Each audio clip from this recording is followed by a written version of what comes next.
এবারের মোট পাশের হার 85.20%। গতবারের তুলনায় এবারে পাশের হার 3.19% কমল।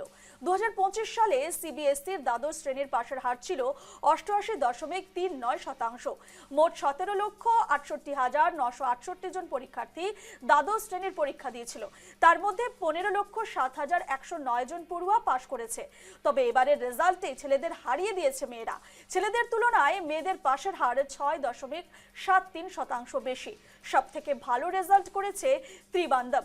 সেখানে পাশের হার হচ্ছে 95.62% এবং পাশের হার সবথেকে কম প্রয়াগরাজে। সেখানে পাশের হার 72.43%।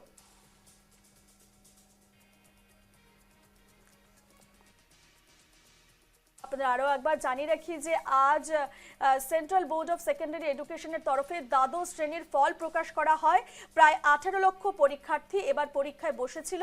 এবারের মোট পাশের হার হচ্ছে 85.20%। গতবারের তুলনায় এবারে পাশের হার হচ্ছে 3.19% কমলো। এবং 2025 সালে যদি বলি তাহলে 2025 সালে সিবিএসইর দ্বাদশ শ্রেণীর পাশের হার ছিল 88.39%। মোট 17,68,968 জন পরীক্ষার্থী দ্বাদশ শ্রেণীর পরীক্ষা দিয়েছিল। তার মধ্যে 15,07,109 জন পড়ুয়া পাশ করেছে। তবে এবারের রেজাল্টে ছেলেদের হারিয়ে দিয়েছে মেয়েরা। ছেলেদের তুলনায় মেয়েদের পাশের হার 6.73% বেশি। সবথেকে ভালো রেজাল্ট করেছে ত্রিবান্দম এবং সেখানে পাশের হার হচ্ছে 95.62%। পাশের হার সবথেকে কম প্রয়াগরাজে। সেখানে পাশের হার 72.43%।